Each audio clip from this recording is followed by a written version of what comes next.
Good evening. I'm Dr. Fred Rouse, the Real Money Doctor, and it's currently Tuesday, May 12th, just about 7 o'clock. And I'm here today to discuss the events that affect the way you get, protect, and enjoy your money, your life, and your retirement. And the thought for today is, without the president. I'll get to that in just a few minutes, but it'll be a little interesting. Anyway, we start today, as we do normally, with a number of cases of COVID right now in the U.S. Right now, we're talking 1,359,000 cases in the U.S. Okay, that number keeps going up every day. Basically, well, we'll get that in a little bit, almost 2,000 new cases a day. The deaths right now are 81,847. Again, that's in just the last 10 weeks. That's over 1,600 people died since yesterday at this time when we did this show. Now, the death rate is still hanging around 6%, which is obviously not real thrilling at all. The recovered cases haven't changed from yesterday. Still at 232,000. Amazing, the death rate keeps going up, but the people that have recovered hasn't gone up. That hasn't really changed. So it's a bit of a problem. And again, the recovery rate is basically at 16%, 16% of total cases, which again is not bad, but it's certainly far from thrilling. Now, New York still has, New York State still leads the way with 338,000 cases. That's another 1,400 cases since last night. Their death rate right now, their total deaths in New York State are 27,225. That's another 543 people that died in New York State since last night. New Jersey still holds the number 2 spot with 117,000 cases. They had another increase of 700 cases overnight. Their death rate now is at 9,531. So they've picked up another 191 cases since yesterday, actually. So the death rates in both these states are going down. However, they're still obnoxious. Okay, 191 people in New Jersey died overnight. Okay, 191,000 people, 191 people. It's amazing. Some people still think that this is not real. Okay, up until the point where it's one of your family members, then all of a sudden you think it's real. Now, in each case, each death, okay, is a personal tragedy, okay, to the individual families and to the community. And again, with numbers like this, for as long as it's been going on right now, it's easy. It is exceptionally easy to just lump these things all together and just, oh yeah, that's just part of the news. It's just part of the news, okay? But it's not. It is part of the news, but each one of these people is an individual person. And I want to talk about one of them today. Chef Floyd Cardoz, okay, he was 59. He lived in New Jersey.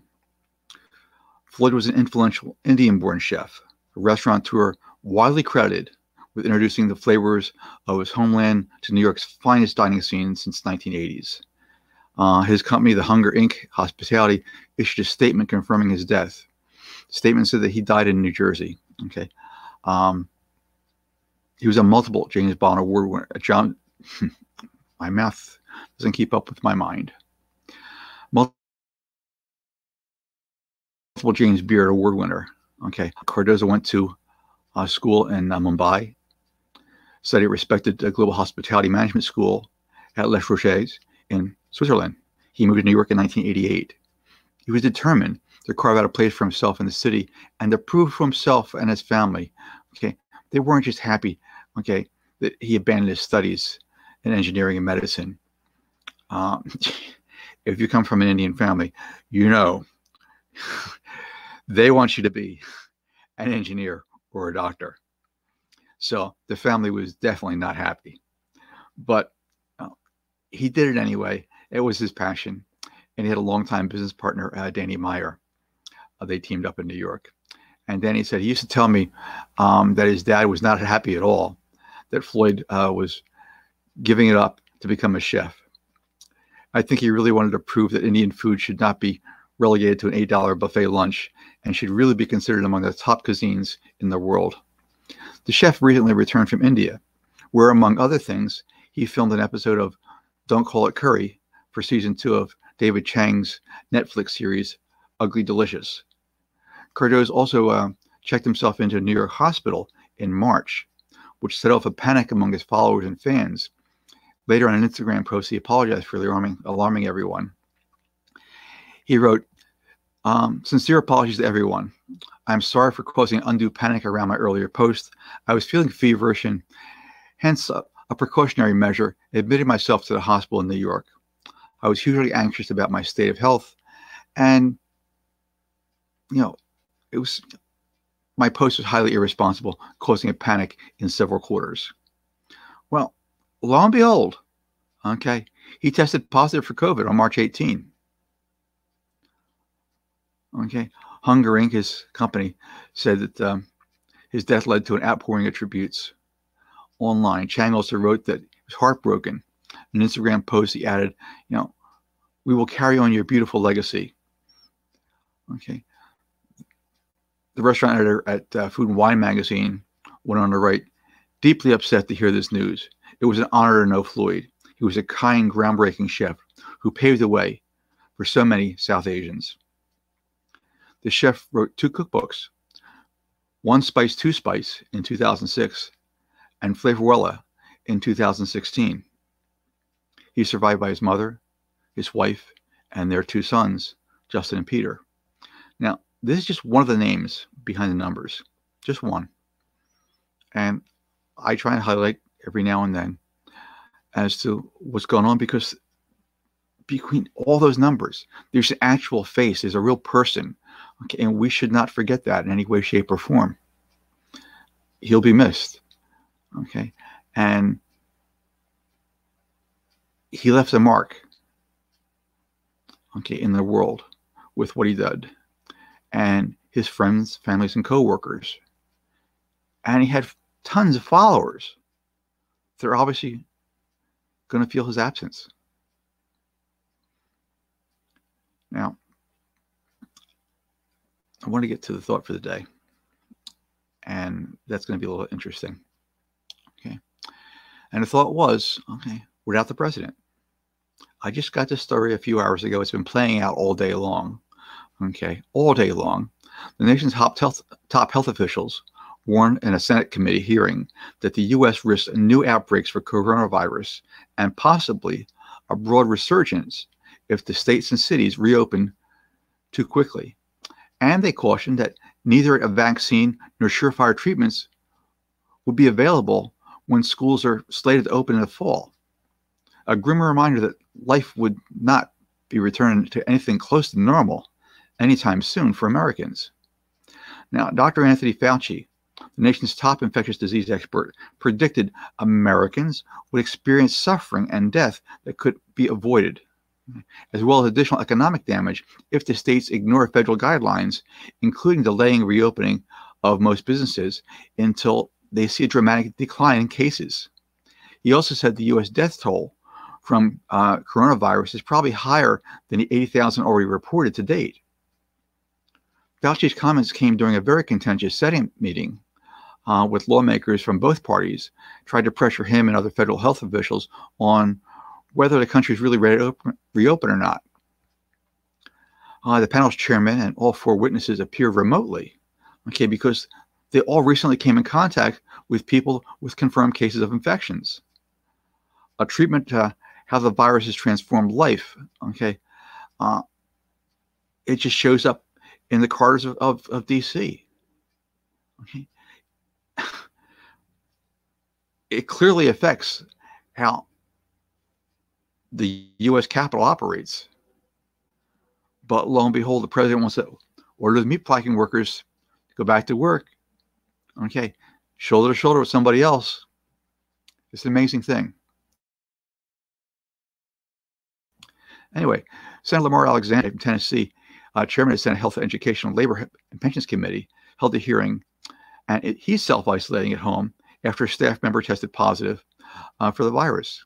Dr. Fauci, Dr. Stephen Hahn, head of the Food and Drug Administration, Dr. Robert Redfield, director of Centers for Disease Control and Prevention, and Brett Guier, an assistant secretary of the Department of Health and Human Services, all testified remotely after coming in contact with a White House aide who tested positive just last week. Now, did you catch this? All these people, they came in contact with somebody last week, and now they're all self-isolating. They've all been tested. They're all self-isolating, and they're all working from home. If you're a meat packer in Iowa, you can't do that. If you're stocking shelves or working cash register at a grocery store, you can't call it in.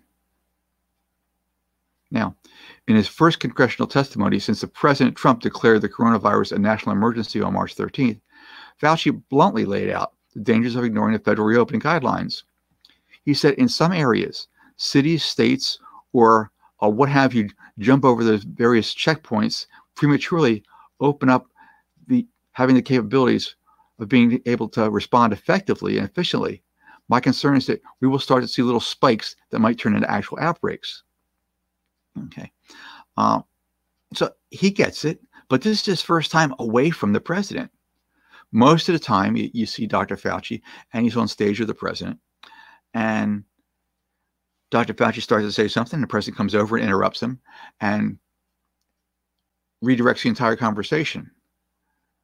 Here, Dr. Fauci's on his own now, without the president over his shoulder, and you're getting a clear indication of what's going on in his mind with the actual facts.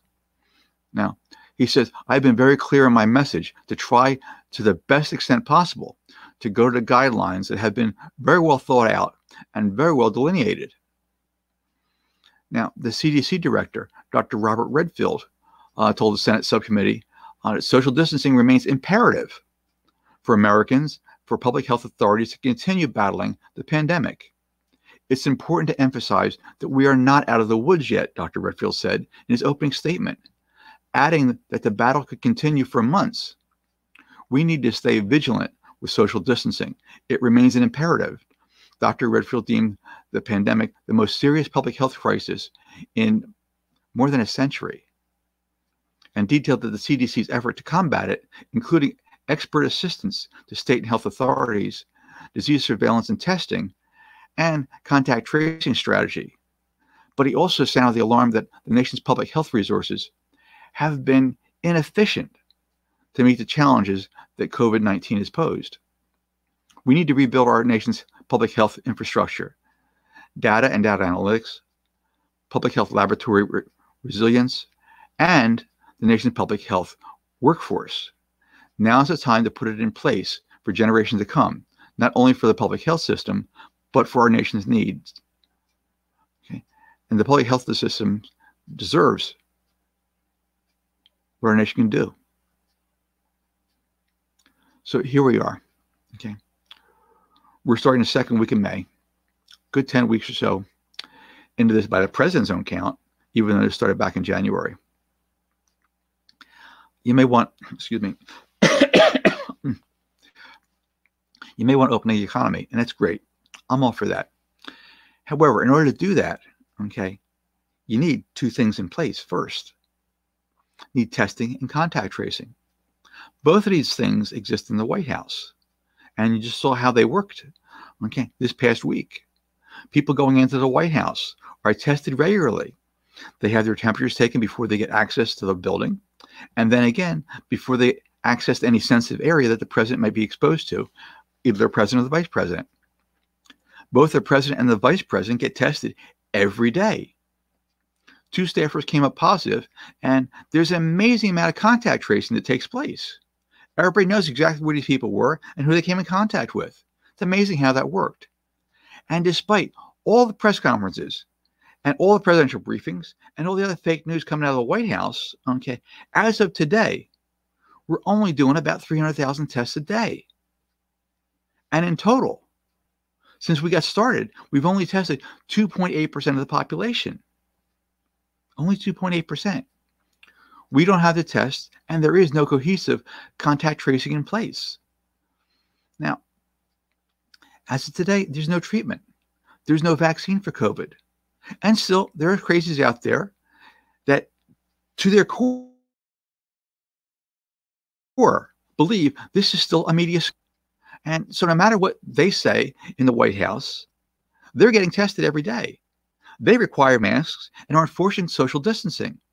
They have contact tracing, really good contact tracing. Keep your eye on the ball, folks. Don't get distracted with all the sideline issues that keep getting thrown up every day. Okay, all the crazies out there with the protests and the rifles. Okay, don't worry about any of that stuff. Protect yourself, protect your children, protect your family. Pay attention to how the president acts when COVID is in his house. It's considerably different than what he's telling you and I to do. Just remember that. I'm Dr. Fred Rouse, the Real Money Doctor. I'm here to help you get, protect, and enjoy your money, your life, and your retirement. I appreciate spending some time with you. Look forward to spending a little bit more time tomorrow around 7 o'clock. Like and share the video. I'll be posting on my YouTube channel tomorrow. And again, I look forward to seeing you tomorrow around 7 o'clock. Thank you.